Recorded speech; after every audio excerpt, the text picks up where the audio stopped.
Molweni Quintessentials. My name is Pawsy.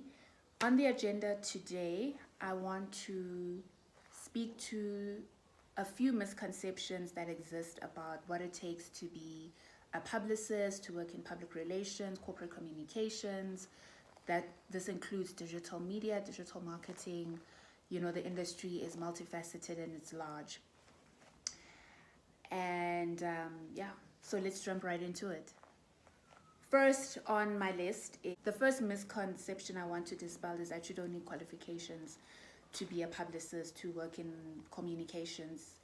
That is very false. You do need to be capacitated in some format, whether it's a SAQA approved certification, whether it is through training, through workshops, but you do need accreditation to work in the industry. You cannot just wing it. There's a feeling that you can pivot from a certain career and then work in communications because it's such a soft skill. It's easy to do. You're literally just creating visibility, right, for a brand, for an individual, for an organization. How hard can it be? But you do need the qualifications, you do need the expertise. If you want to produce high quality products, high quality work, then you need that specific training, that capacitation. If you are starting your own business and you want people to take you seriously, you need the necessary credentials to back up your skill set. There's just no way around it. It is a false narrative that has existed for decades upon decades that you don't need any form of academic qualification. You do. Secondly, another thing that I've noticed with publicists, especially when I was working in entertainment PR, is that you are not the star. You are there to make the stars shine. So you have to be able to make a distinction between your job and your client. You are there to profile your client. You are there to create opportunities for your clients to be seen in various platforms. While you are doing that, you need to be in the background, ensuring that you are actually producing and delivering. You're not the star. You are a star at the back. Your star is shining brightly at the back with your the coverage that you are producing, and the numbers don't lie as far as the PR value is concerned. Number 3 is the industry is very small, so you want to make a good impression. Firstly, your work goes before you, and the chances of you working with the same people time and time again are more than likely. Whether that's journalists, whether that is, even your clients, whether it's, your colleagues. That's how you even get work as an entrepreneur. You get work through referrals. You have to manage yourself. You yourself are a brand. PR is considered to be glitz and glam. You're at the parties, you with the celebrities. Sometimes you want to let loose at the party, and you're drinking, you socializing. Some of the celebrities might be your friends and whatnot, but you have to manage how you portray yourself in those work environments, because in as much as you may be working the red carpet, you may be at a specific event, the booze is flowing, whatever the case may be, at the end of the day, you're still on the clock and people are looking, people are watching, clients are looking at your conduct as well. The journalists are there, you are interacting with them. So it's always important for you to maintain a certain level of decorum and professionalism in these specific setups, because you don't want to be known or labeled as that girl or that guy because of your conduct or your misconduct in a specific environment. And then 5th on the list is working in a PR agency is a good start to your career. It's a good building block. You get to learn how to do the work, but there comes a certain point where you reach a stalemate between yourself and your employer, where you can't reach a certain position, title, because there's a glass ceiling that will not break through unless you actually leave that specific organization or you move into corporate. that has been an experience that I've had, that my colleagues have had, that some of my friends have had, that you start off as a junior and you work your way up, you're slugging it out. And that's not to say that, and that's not a comment on your work ethic or your abilities. It's literally a comment on systematic racism.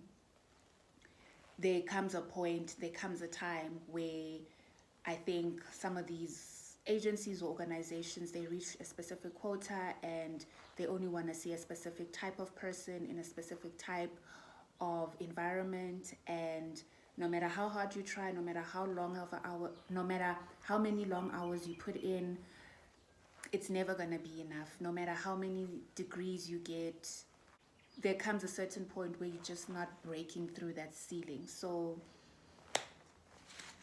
that's when you have to make the decision of, do I stay in this organization? Do I stay in this industry, or do I open my own thing?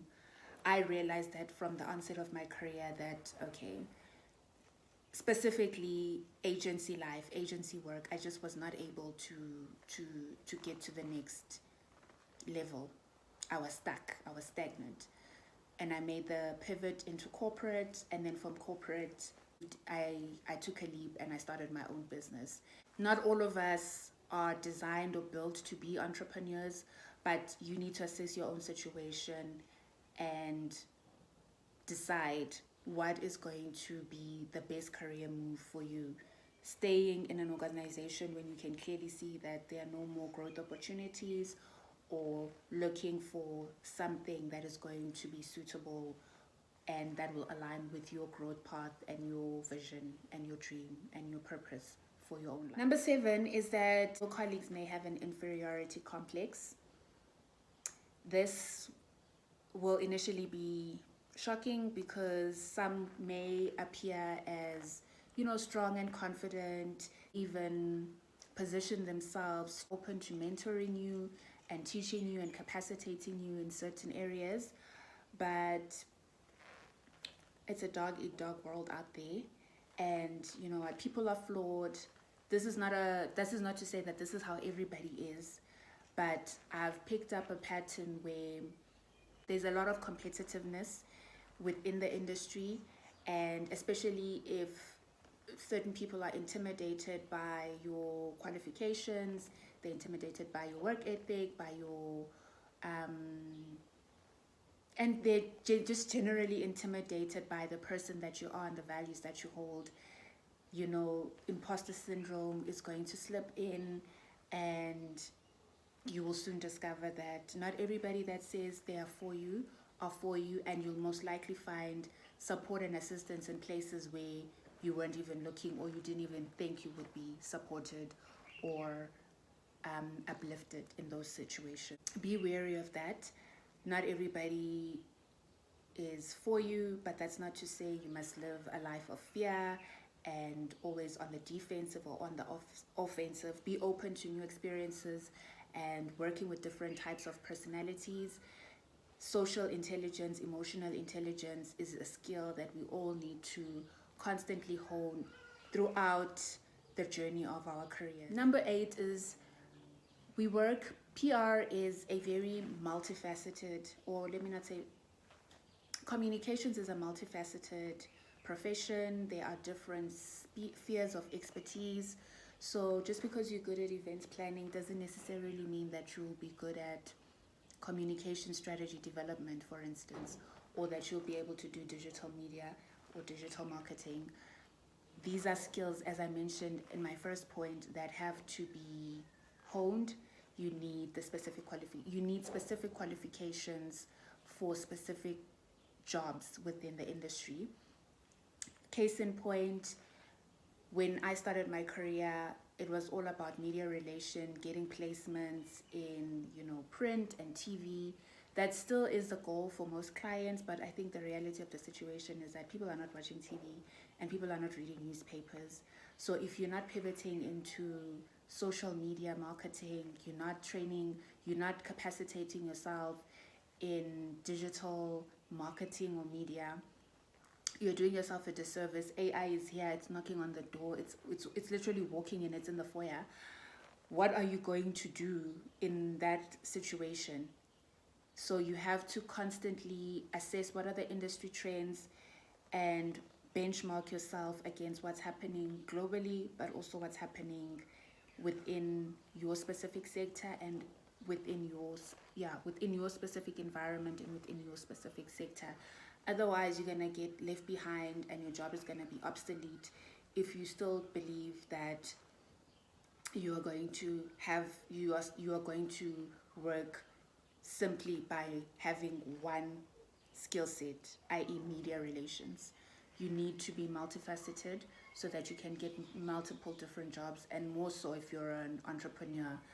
How this will also help you to manage a bigger team and get bigger projects and scale.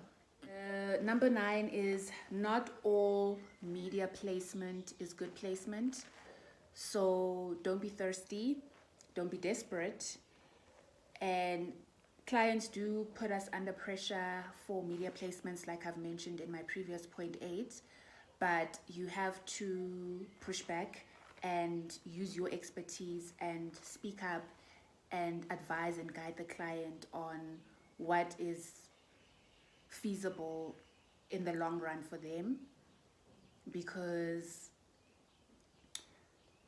they might want to see themselves on a specific news. Let's say, for example, as an example, being on the Daily Sun, on Shwashu is not exactly where I think anybody wants to be.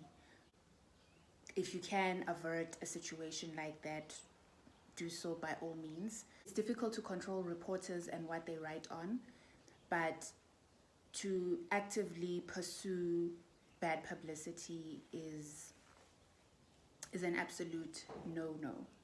It's important to be strategic in your planning and in your implementation, and hopefully your client is open to listening to good advice. And then the last point, which is number 10, is your clients don't always know what's best. I'm reiterating again that you have to push back, you have to advise them, you have to put the boundaries in place in terms of what you can and cannot deliver and in what time frames. I've done a whole entire video on how to manage your clients, how to enforce your boundaries with the client. It's so important because you'll find yourself self-sacrificing, running yourself ragged, trying to please a difficult client, which you may not even be able to achieve. Be firm, be strategic, don't cower, be able to say no to your client. But of course, you're always putting your best foot forward and delivering a high-end service. But be okay if they are disapproving. As long as it's within your moral conduct, within your ethical code of conduct, then you should be cool. Those are some of my top 10 learnings. There are some misconceptions in there as well about PR. What do you think I may have missed? What do you want to add to the conversation? Let me know in the comments below. Are you in communications? Do you work in PR? Are you a social media digital marketer? How has your experience been? What are some of the preconceived notions about the work that you do? What are some of the common mistakes that you've noticed? Let me know. I'll see you in my next video.